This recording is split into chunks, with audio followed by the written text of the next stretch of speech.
Preguntaron de Venezuela, porque hablar de Venezuela en este momento es hablar de México, así seguro. Por ahí les voy a poner la liga, o en Facebook, o en YouTube, o se las pasamos a los compañeros del buzón, de una magnífica entrevista que Telesur le hace a Thierry Meyssan, francés, de la red Voltaire. Devela cuál es el mecanismo norteamericano. Y las hipótesis de Meyssan son espantosas. Él llega a afirmar que no les interesa el petróleo de Venezuela a los gringos. Les interesa destruir al país. Porque los venezolanos no solamente tienen petróleo, tienen oro, tienen coltán, tienen uranio, tienen torio. Y ellos, veamos lo que está sucediendo, lo que sucedió en Yugoslavia. Los gringos se meten a promover la guerra en Yugoslavia y Yugoslavia quedó fragmentada en 7 países, muchísimos más fáciles de controlar, países pequeñitos, Eslovenia, Montenegro, Serbia, los ponen a pelear entre ellos. De hecho, lo que dice Thierry Meyssan da el testimonio de un equipo de francotiradores italianos que estuvieron presentes en Medio Oriente y cuyo papel es el que militares jugaron el 2 de octubre de 1968 en la Plaza de las Tres Culturas. Disparar contra unos y disparar contra otros. Se dispara contra los estudiantes que dicen nos agrede el ejército. Y se dispara contra los militares para decir nos dispararon los estudiantes. Bueno, pues un equipo de francotiradores italianos ha estado en varios países haciendo eso. Y ya lo hemos visto en Venezuela. Francotiradores que disparan contra gente pro Maduro y contra gente en contra de Maduro, de tal manera de exacerbar los ánimos y de decir, ellos nos están matando. Son planes verdaderamente maquiavélicos. Y lo podemos ver ahorita en Siria, que además es curioso, vean los gringos, Siria, Afganistán, Irak, Venezuela, países con recursos energéticos. Siria la están destruyendo totalmente. Estamos ante una guerra de quinta generación, se llaman golpes blandos, como lo vimos en Brasil. ¿Qué hacen en Brasil? Primera, el legislativo defenestra a Dilma Rousseff, elegida legítimamente, y utilizan al Poder Judicial para encarcelar a Lula da Silva y que no pueda participar en las elecciones por una sencilla razón. Si a Lula lo hubieran dejado participar, el presidente de Brasil no sería Jair Bolsonaro, sería Lula da Silva. Y encarcelan a Lula da Silva sin pruebas.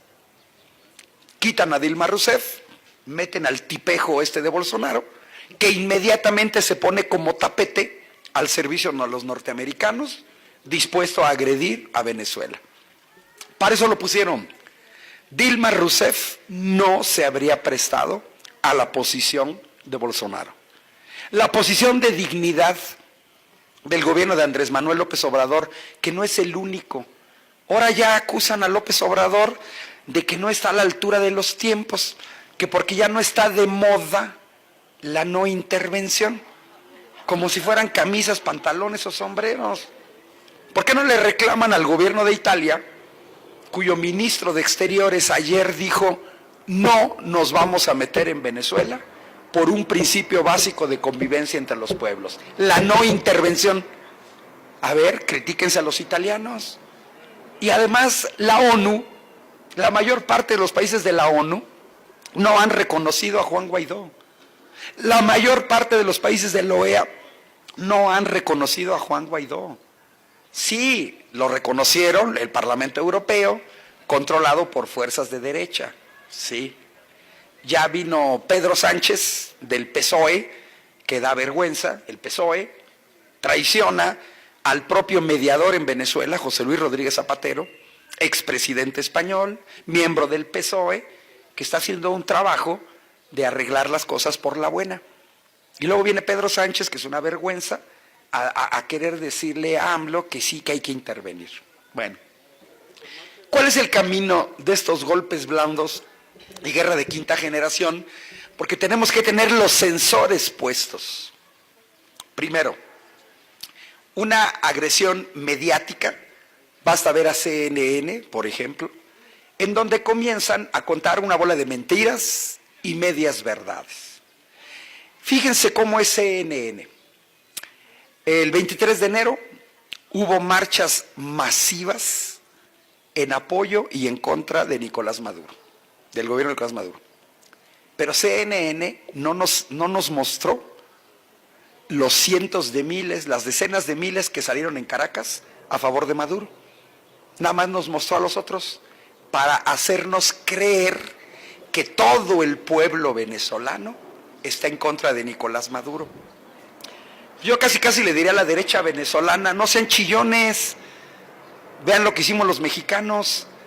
¿A poco ustedes tienen un organismo tan tramposo como el INE o como el IFE? ¿Qué fue lo que hizo Morena? Nos hicieron fraude en 2006 y seguimos batallando y no le pedimos al ejército que diera golpe de Estado. Lo arreglamos por las buenas. Nos volvieron a hacer fraude en 2012, nos volvimos a organizar y le ganamos al PAN y al PRI. Que no me venga la derecha venezolana que no le pueden ganar unas elecciones a Maduro. Pues sí, pero tienen que participar. Miren, entrevistan a un argentino que va a Caracas y dice, yo quiero ver en vivo a los venezolanos hambrientos porque no hay nada que comer. Y lo primero que se sorprende es que llega a un país donde el litro de gasolina cuesta 50 centavos de peso. 50 centavos de peso.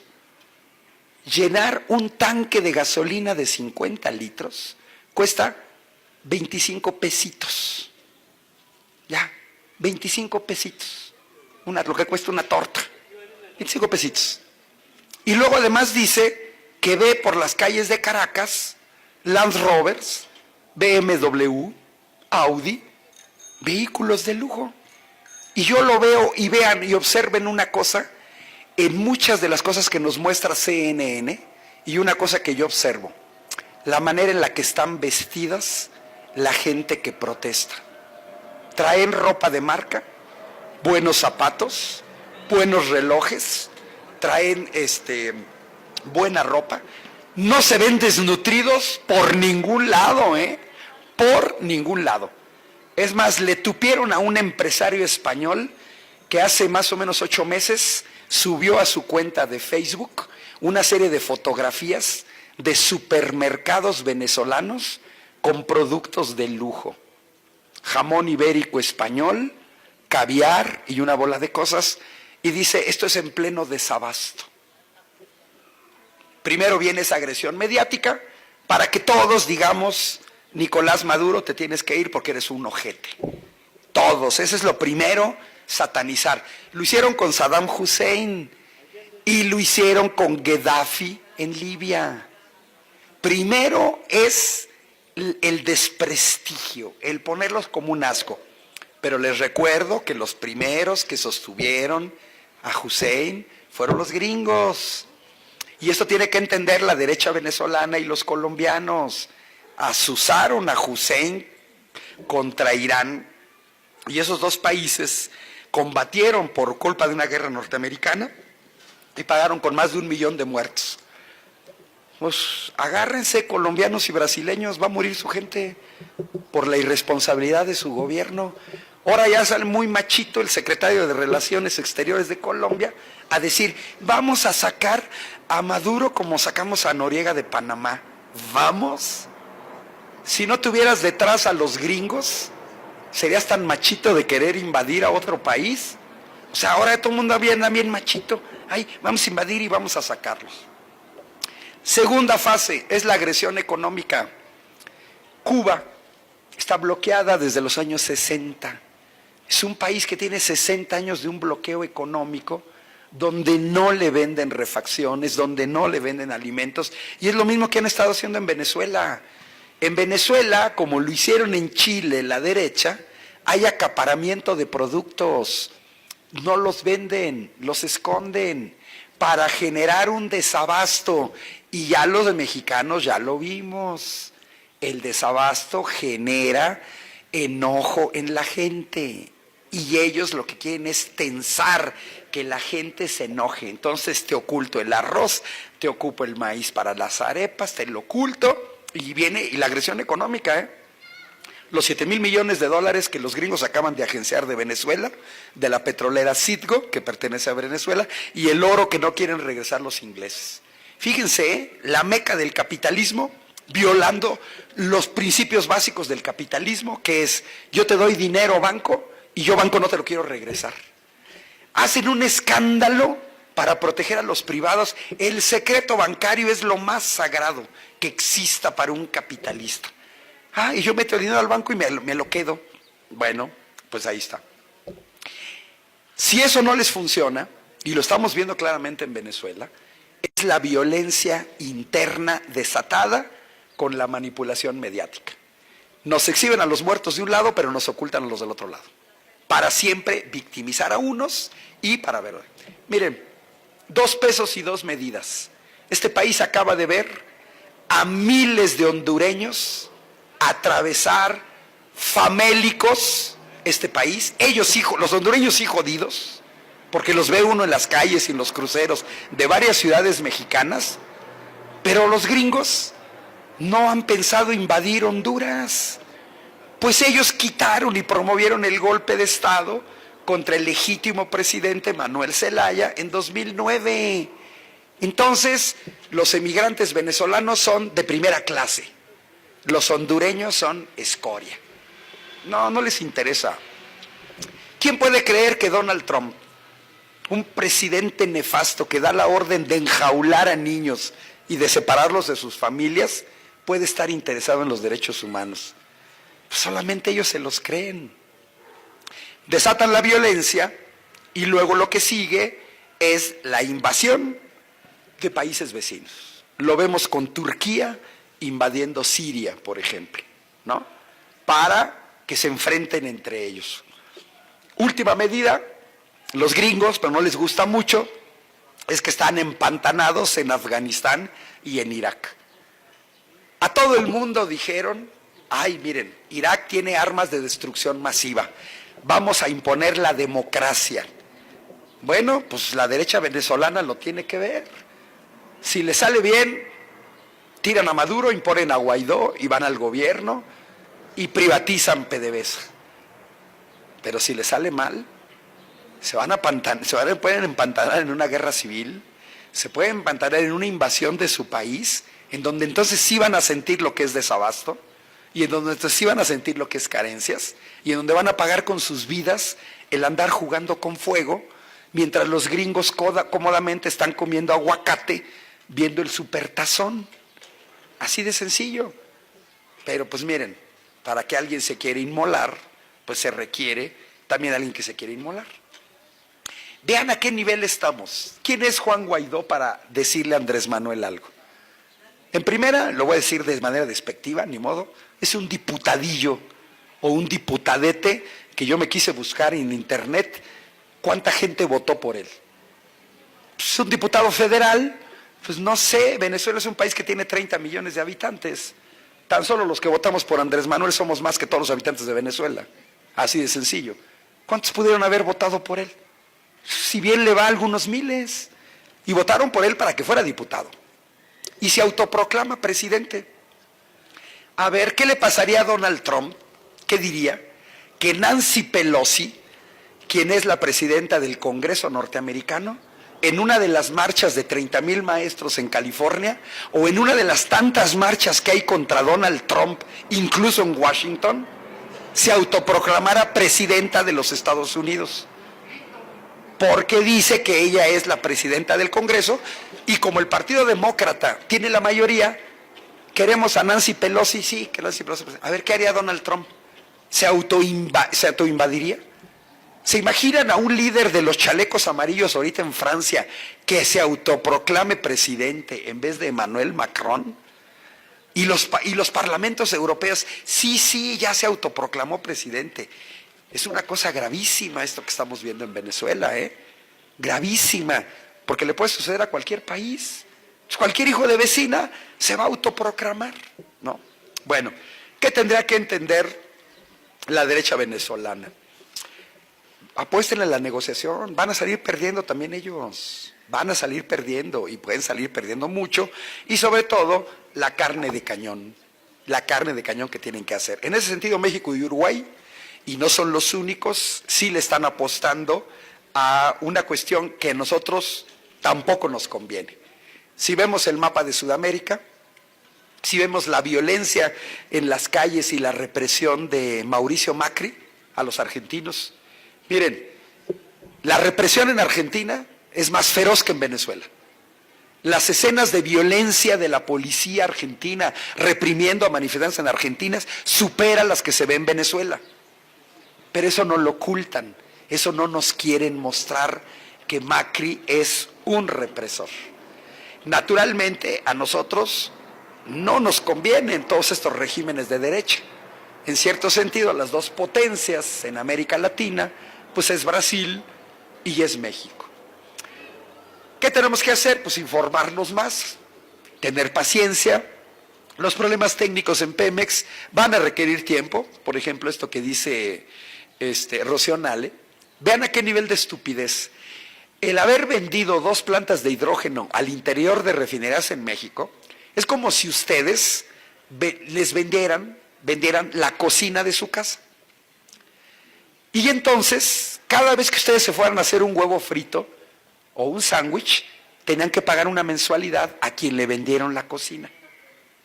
Porque esas plantas de hidrógeno estaban dentro de las instalaciones de Pemex, se tiene que pagar una renta, creo que en una de ellas es $1 millón mensuales, se venda o no se venda hidrógeno. Yo que me esperaría una revisión de los contratos, quién compró, a quién autorizó esa venta, y que nos digan los nombres y anular esos contratos. Recuperar esas plantas le costaría a este país 4,000 millones de pesos. Me parece que una fue en Salamanca y la otra, Salina Cruz no, porque Salina Cruz no tiene, puede ser Tula y Salamanca. Salamanca seguro, Salamanca vendieron una. Entonces, pues, yo los invito a que sigan estos esfuerzos con el buzón, a que seamos difusores. Le llevamos una ventaja enorme a panistas y priistas. Tenemos más argumentos, tenemos datos y tenemos el desastroso gobierno que hicieron ellos, sus resultados. Así es que pues hay que retarlos a debatir, hay que dar datos, etcétera. Y a final de cuentas, a nosotros lo que nos interesa no es un revanchismo. Le apostamos por un gobierno diferente y lo estamos observando. Los programas del nuevo gobierno son diametralmente opuestos a lo que habíamos visto en 30 años de neoliberalismo. Y van apenas 2 meses. Nos tenemos que organizar, sí nos tenemos que organizar. Cada error de nuestro gobierno lo van a magnificar. No la tienen tan fácil, en el sentido de ya no tienen el control absoluto de los medios, pero si se acuerdan, ya hubo un grupo de empresarios de Monterrey que hicieron una vaquita de $20 millones, 400 millones de pesos, para hostigar a un gobierno legítimo. Fíjense cómo son las derechas, 400 millones de pesos para hostigar a un gobierno legítimo que ganó las elecciones. Eso sí no lo critican. O sea, eso les parece natural, criticar a un gobierno legítimo que ganó con más del 50% de los votos. Pero algo está cambiando. También hay empresarios que están apoyando este gobierno y la razón es muy sencilla. Los anteriores gobiernos, para construir el circuito mexiquense, le entregaron los contratos a la empresa española OHL, ya señalé los campos aerogeneradores en el Istmo, entregaron los bancos a los extranjeros, entregaron las gasolineras a los extranjeros, pues a quienes les pegan son a los empresarios mexicanos. Yo digo bienvenidos a la cuarta transformación, a los empresarios nacionalistas mexicanos, como hay empresarios nacionalistas franceses, como hay empresarios nacionalistas noruegos, como hay empresarios nacionalistas suecos. Cierro con una anécdota para que vean qué tipo de empresarios necesitamos. Yo trabajé 10 años en Italia Y me tocó ver en primera mano cuando los coreanos le quieren comprar a Agnelli, el dueño de la Fiat, el principal productor de automóviles en Italia por décadas. Entonces los coreanos le quieren comprar su fábrica a un señor de 80 años. Si hubiera sido mexicano, había hecho lo que hizo Mariazún Aramburu Zavala, que se deshace del Grupo Modelo, una de las principales empresas mexicanas, y la vendió. Y se la vendió a un grupo belga, a un grupo brasileño, por hueva. Ay, qué hueva administrar una empresa transnacional.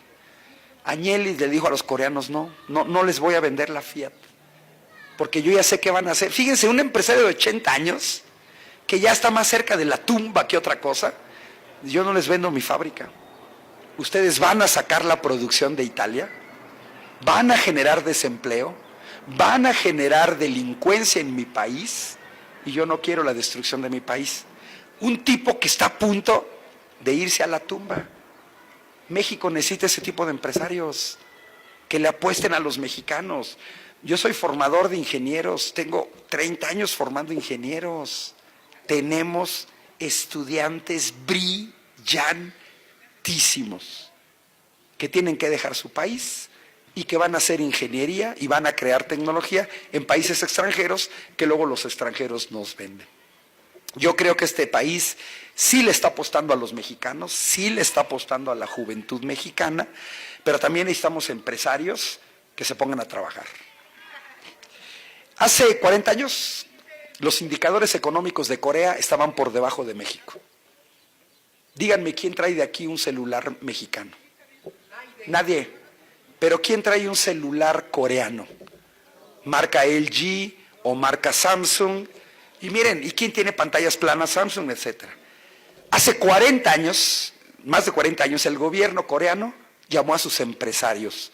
Es el tipo de empresarios que necesitamos, y les dijo, nos vamos a dar un entre con los gringos, con los alemanes, con los franceses. Y nos llevan mucha ventaja, muchísima ventaja. ¿Qué necesitan del gobierno? ¿Saben qué dijeron los empresarios coreanos? Mayor inversión en ciencia y tecnología y en educación. De lo demás nos encargamos nosotros. Y ahí está Daewoo, un país que no es petrolero, construyendo plataformas para extracción de petróleo en aguas marinas, el productor número 1 en el mundo. Y no son petroleros, son los empresarios. Si hubieran sido empresarios mexicanos, ¿saben qué hubieran dicho? Queremos una reforma laboral para pagar salarios de hambre y queremos que nos condones impuestos. Empresarios mexicanos, pónganse a trabajar, saquen la casta, muéstrenos a los mexicanos que son verdaderos empresarios, tan nacionalistas como son los empresarios norteamericanos, australianos o ingleses. Bueno, y gracias porque se me está acabando la voz.